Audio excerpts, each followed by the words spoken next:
Today in Los Angeles, a city built by immigrants and fueled by diversity, a shadow has fallen. As ICE raids intensify and the arrival of U.S. Marines and the California National Guard turns neighborhoods into zones of fear, a growing number of immigrant families are vanishing, going underground to escape detention. The ripple effects are unmistakable. Local businesses shuttered, pews in churches left empty, classrooms with missing students, and after-school programs struggling to survive. I spoke with Walter Zooi, Executive Director of the Young Musicians Foundation, an organization offering a lifeline through music to underserved multi-ethnic youth. Featured in the Los Angeles Times, Walter sheds light on the climate of fear gripping his students and their families. This is their story. Walter, you were recently interviewed for the LA Times regarding the adverse impact of the ICE raids all throughout the LA area. And I was struck by a riveting line in this article, and I'm going to quote it directly. "The music went silent this Father's Day weekend at the Young Musicians Foundation. What happened?" That day, we were scheduled to have our annual spring concert. All the kids at a certain level, not every kid who comes here performs in the concerts, but they've been working hard all semester long on individual performances. We have a cumbia group, and we have a ranchera group, an R&B group, and they're just looking forward to playing this concert. And the families of these kids are so involved. It's just remarkable. There's a real sense of community here. And so for these concerts, the families come in and they help decorate, and they bring in like tables and tables worth of food. And it's a true community celebration. That sounds wonderful. And, due to these raids, which had just really started the week before, we started getting calls the week of the concert. And very almost timidly, the families would say, "I know the concert's this Saturday, but we're just afraid to leave the house right now." Especially, all of us being in this kind of concentrated area. And our facility is at a fairly prominent intersection, Central and Jefferson here in South Central LA with big glass windows and stuff. And so call after call after call, families just saying, "Look, I'm really sorry, but we're gonna sit this one out." And so we had to cancel the concert. So was it like 80% of the people canceled or 100%? I mean, could you put a percentage on it, so to speak? Maybe 60 to 70%. So enough to cancel it, obviously. Absolutely. Yeah. And the other ones, when we sent out the notice that the concert was canceled, they were relieved because they were, I think, going to try to tough it out or, for whatever reason, be here, but they were actually relieved. And we had to cancel 2 subsequent events. After that, the week after, we were asked to perform at our local city council person was having a Juneteenth celebration, and our ranchera ensemble was asked to perform. And that's always fun, and it's great for the families to see their kids in these more elevated situations. And the city council person canceled it. Just folks are afraid to leave their houses. And so, we've got these masked folks kidnapping people off the streets. And that's one thing, but the repercussions of that, the ripples out into the community, all of these kinds of things that make community life, even going shopping, folks are afraid to leave their houses. In this same article, there's a mother that's quoted, and I'm going to read this to you because this is, it just brings it home, so to speak. One mother said, after withdrawing her 12-year-old daughter from your classes, and I quote, "She misses being with her friends, and she is missing out on being inspired by other students. Right.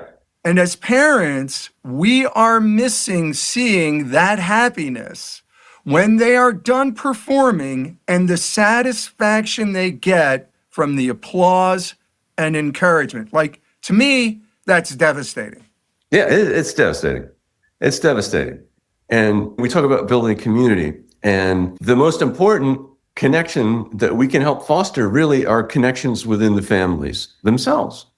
And the fact that, our curriculum, we teach music that the kids are interested in learning and what is culturally relevant to them and to their parents. And so they're going to come and support their kids wherever they're at. But they also have this kind of cultural bond because, the parents are hearing the music they grew up with that their kids are playing. So there's that. And there's a moment that happens at every single concert. I remember when it happened for me when I was in fourth grade, especially when I was first starting out as a little trumpet player in fourth grade. There's folks out there, and you're excited, you're about to play your first concert and stuff, but you're scanning the audience, right? I see it. I look for this every single time. The kids are kind of scanning. And when they find their family, they smile. They're relaxed.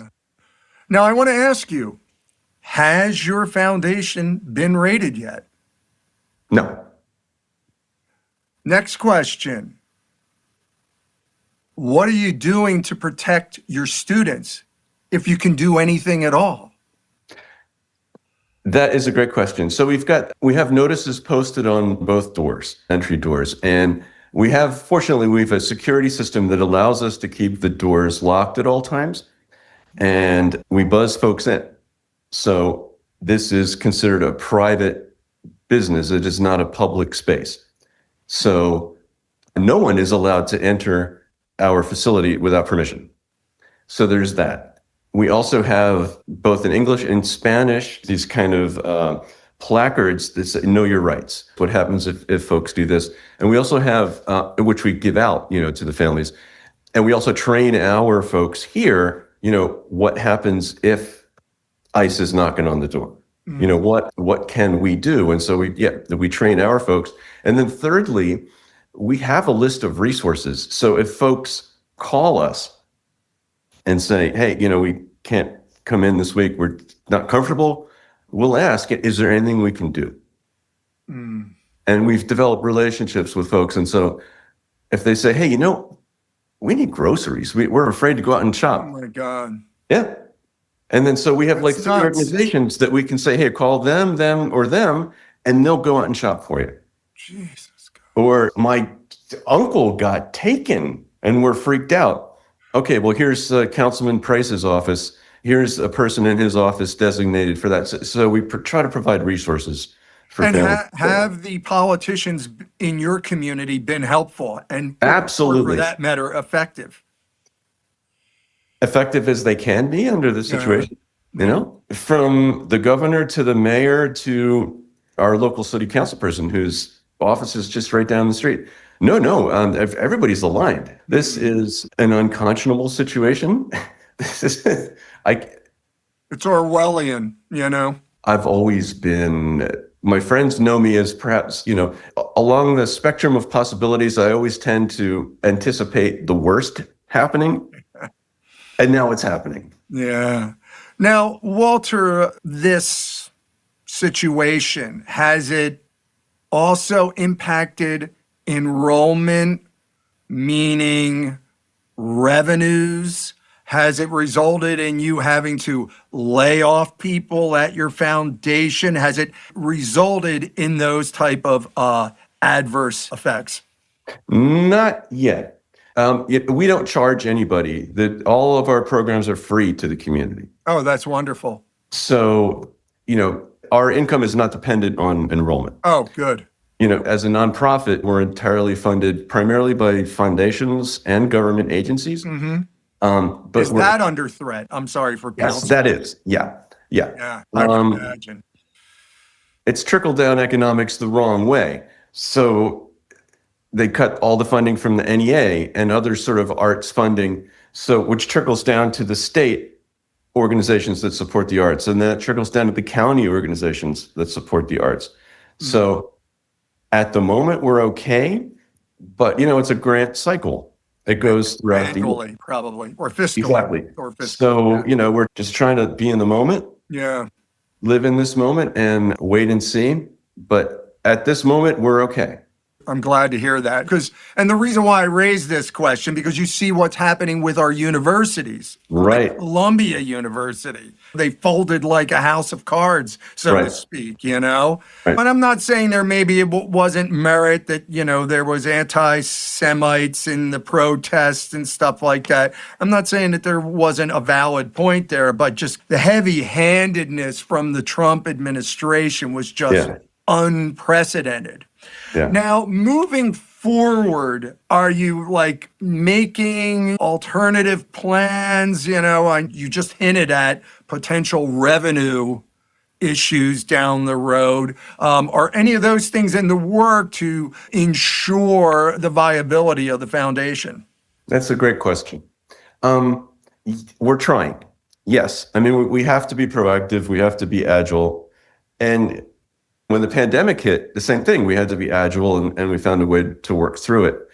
So if our traditional sources of funding, which are the foundations and government agencies, if that dries up entirely or decreases, I'm sure it will decrease. We're going to have to look to the public much more, I don't want to say aggressively, but we're going to have to expand the reach. Exactly. Yeah. And we're going to have to reach out to just folks who think what we're doing, is making a positive contribution to the community, and hopefully they'll want to support that. We're working on strategies now to up our individual donation campaigns. I know that you're probably in many ways, I won't say scrambling, but really going, we got to really consider alternative sources of revenue here with the way things are going, because there's another 3 years of this at a minimum, and that's like a friggin' eternity, I want to bring up just another point here, and it just happened recently in your area. Mm-hmm. This recent raid at MacArthur Park was extraordinary. I mean, to watch on TV, and you have heavily armed ICE agents, mounted police in battle formation in a park, a city park, full of kids. You know what I mean? With armed personnel carriers, I would think that they're tracking down violent criminals, and what are they, M13 gang members? MS-13. Yeah, and I remember in the interview, I think I saw it on CNN, the Mayor Bass. Yeah. Mm-hmm. And she literally, I'm going to read this quote to you, because I just thought she just nailed it.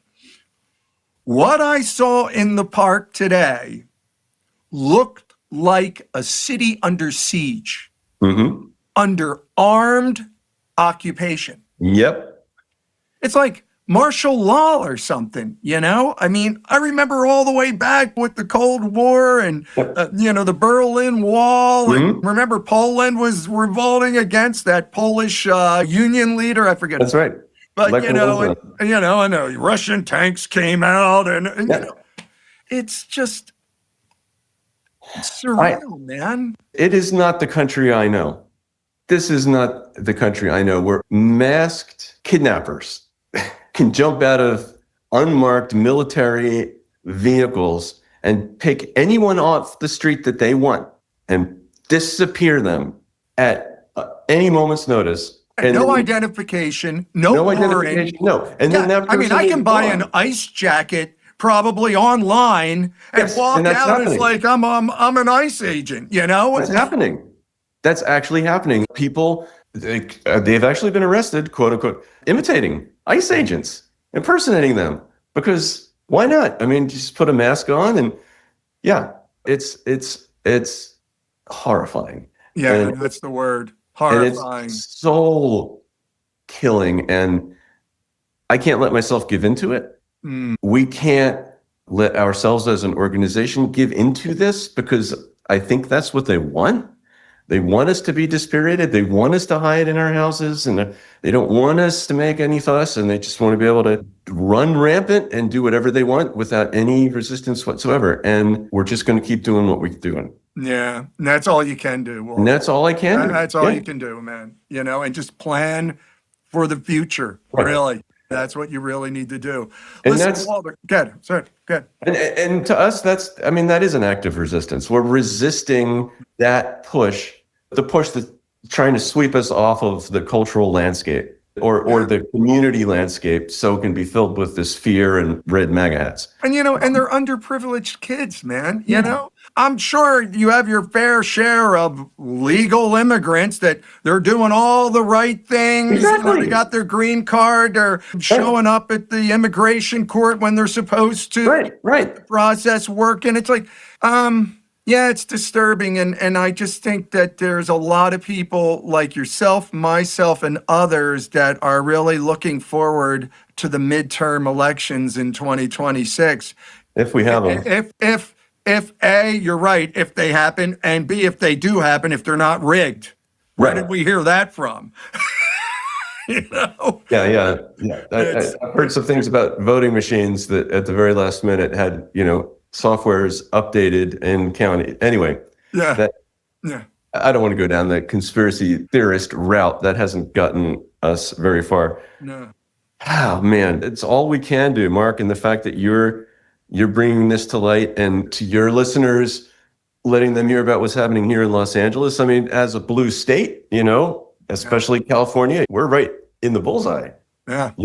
And the cruelty is the point. Yeah. And it's Los Angeles is the point. And that we're under siege, that's the point. Yeah, the next step after this is martial law. Everybody's got to be inside by 8 o'clock at night. And I mean, that's just the next step. And I wouldn't be shocked if it happened at this point. I just wouldn't. I mean, I'm going to tell you right now, my personal opinion, if one of those ICE raids go terribly wrong, when I say terribly wrong, there's gang members that ambush them and like a half a dozen ICE agents get killed. Wherever that happens, and I'm not hoping that happens, to be clear, but I'm just saying, if that would happen, I wouldn't even be surprised if Trump, proposes martial law and go, look at this is insane. And that would be insane. But the point is just that they're like, I almost sense that he wants them to bring it on. Like, do it. Come on, do it. So I can push that button. Yep. And part of the population that we work with are former gang members.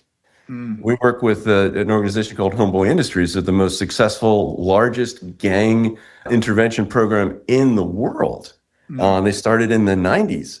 And I see those folks every week. They have no plans to resist ICE in any way, shape, or form. Yeah.